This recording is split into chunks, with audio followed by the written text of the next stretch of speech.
자, 여러분 반갑습니다. 도전 창의 퀴즈왕입니다. 자, 오늘도 재미있는 문제를 풀어보면서 창의력을 한번 키워보도록 할게요. 자, 오늘의 첫 번째 문제는 행복한 나라는 어떤 나라가 행복할까요? 라는 질문입니다. 그래서 한 나라가 이제 소개가 되는데요. 그렇다면 우리가 행복하다고 한다면 어떤 나라 행복한 거죠? 돈이 많은 나라, 부자 나라, 돈이 많은 나라일까요? 발전을 잘하고 있는 나라일까요? 아니면 인구가 많은 나라일까요? 아니면 땅이 아주 넓은 나라일까요? 어떤 나라가 바로 행복한 나라일까요? 근데 오늘 신문에서 여러분들이 읽었지만 한 나라가 소개가 되는데요. 그 나라는 바로 이 나라입니다. 자, 어때요? 네, 산이 쫙 있고요. 초원도 있네요. 그리고 강물이 흐르고 있는 이런 나라고요. 사실은 이 나라는요. 되게 산이 많아서 이렇게 어떻게 보면 아슬아슬하게 느껴질 정도로 집을 짓거나 건물을 짓고 있는 나라입니다. 그 나라 이름은 부탄이란 나라예요. 혹시 부탄이란 나라의 이름을 들어봤는지 모르겠는데요. 중국과 인도 사이에 히말라야 산맥에 위치한 나라입니다. 그렇게 인구가 많지 않은 작은 나라라고 하는데요. 이 나라가 그렇게 부자 나라가 아닌데도 불구하고 행복한 나라라고 사람들이 이야기합니다. 그건 왜 그런지 그게 오늘 우리가 한번 생각해 보아야 할 것입니다.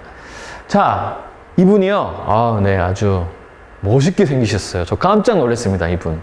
이분이 이름이 어려워요. 저희가 신문에 나오죠. 네, 왕축 왕이십니다. 이 사람은요, 부탄의 제4대 국왕이고요. 1972년부터 2007년까지 왕을 했고, 그 다음에 이분의 장남이 왕을 이어받고 있습니다. 근데 이 사람이 왕이 된 이후에 가장 먼저 했던 게 1972년에 국민 총행복지수라는 걸 만들어냅니다.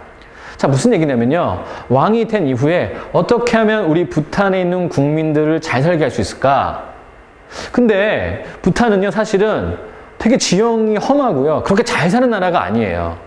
그래서 예를 들면 우리나라나 일본 같은 나라나 아니면 미국이나 유럽의 나라처럼 그렇게 경제만 발전해서는 금방 잘 살 수가 없는 거죠. 그래서 이 사람이 개발해낸 것이 바로 국민 총행복이라는 겁니다. 그건 뭐냐면요. 물질적으로 풍요한 것도 중요하고 그 다음에 전통적으로 우리가 가지고 있는 것도 지켜내자라고 하는 거였어요. 그래서 경제 발전을 지속 가능하게 해가고 환경도 보호하고 우리가 갖고 있는 문화도 키우고 또 정치가 사람들 행복해하게 하면 좋겠다라고 생각해서 진행을 했다고 합니다. 결과는 어땠을까요? 자, 2007년에 OECD라고 하는 국가협의회에서요, 국민의 행복도 지수를 하게 됩니다. 무슨 얘기죠? 약 한 30년이 지난 이후에, 35년이 지난 이후에, 부탄이 저렇게 하는 거를 많은 나라가 관심을 갖고 보게 됐어요. 그래서 많은 나라들이요, 부탄을 배우자라고 하는 열풍이 일어납니다. 우리나라에서도 되게 관심을 끌었고요. 일본이나 미국에서도 관심을 갖게 돼요. 자, 부탄을 가본 사람이 혹시 있을지 모르겠지만 선생님 가봤더니 못 살고 별로 안 좋았던 것 같아요. 행복하게 느끼는 사람도 있지만 그렇지 않은 사람도 많았던 것 같아요. 라고 반문할 수 있을 것 같아요. 하지만 역으로 생각해보면 많은 부탄보다 잘 산다고 여겨지는 나라들이 이 부탄을 배우자라고 하고 있어요. 더 못 사는 나라인데 배우자고 한다고요? 뭔가 궁금한 게 있지 않나요? 자, 부탄을 배워보니까요. 부탄이 어떻게 나라를 운영하고 있냐면 범죄율과 자연환경을 지키는 것, 노동시간 수명, 빈부의 격차, 인간관계, 통치, 공동체가 얼마나 활력이 있는지 이런 걸 중요한 가치를 여기고 나라를 이끌어 간다는 거죠. 이런 관점으로 보면 우리나라도요. 경제적으로는 한 10위 정도에 되는 나라지만 이렇게 따지면 아주 순위가 밀린다고 합니다. 그건 우리나라뿐만 아니라 일본이나 다른 나라도 마찬가지라고 해요. 그래서 잘 사는 나라들도 충분히 행복하지 않아를 느끼고 있는 것 같아요. 그래서 부탄을 배우자고 하는 것 같습니다. 자, 관련이 돼 있는 두 번째 문제인데요. 갑자기 축구 경기 얘기를 합니다. 어떤 한 친구가 축구를 재미있게 하고 왔는데요. 갑자기 엄마한테 재미없다고 하는 거예요. 바로 왜 그런 것일까요? 축구를 했는데 갑자기 돌아오는 길에 웅덩이에 넘어져서요. 다치고 말았어요. 축구는 신나고 재밌다라고 생각하고 오랫동안 축구를 했는데요. 오는 길에 넘어졌습니다. 아프고 이 넘어지는 건 너무 재미없는 경험이잖아요. 근데 이 친구가 돌아와서 어떻게 했다고요? 축구 경기 어땠니? 라고 물어봤더니 뭐라고 대답했다고요? 나 진짜 너무 재미없었어요. 오늘 정말 재미없어요. 라고 얘기했다는 거예요. 조금 이상하지 않나요? 자, 이런 사람들의 마음을 연구한 사람이 있는데요. 네, 다니엘 캐너먼이라는 분입니다. 이분은 뭐라고 얘기했냐면요.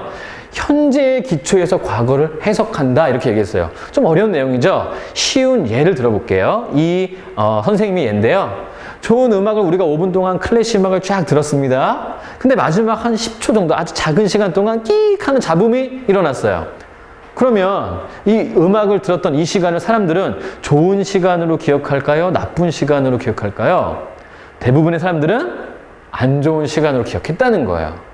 아니, 한번 따져볼까요? 좋은 음악은 5분이라고는 긴 시간 동안 들었잖아요. 그리고 잡음은 몇 초 안 돼요. 근데 이렇게 좋게 들어갔던 거는 다 없어지고요. 마지막에 잡음만 기억하고 있는 거죠. 그래서 그 시간이 안 좋았다라고 하는 겁니다. 그러면 창의력 1번과 2번에서 공통적으로 이야기하는 게 뭐죠? 그게 오늘 꼭 생각해 보아야 할 것입니다. 우리가 어떻게 하면 행복해요? 당연히 돈이 필요하죠. 돈이 필요 없다는 얘기는 아니지만 사람들의 행복은 사실은 되게 마음과 감정의 문제, 관점의 문제라는 걸 알 수 있어요. 그래서 돈과 물질보다는 마음과 생각이 행복의 중요한 요건이 됩니다. 자, 그러면 창의력 문제 두 번째 부분에 이런 부분이 나와요. 행복을 느끼기 위한 조건을 생각해 보세요 했습니다. 선생님이 어떤 기준을 하나 제시하고 오늘을 마치려고 합니다.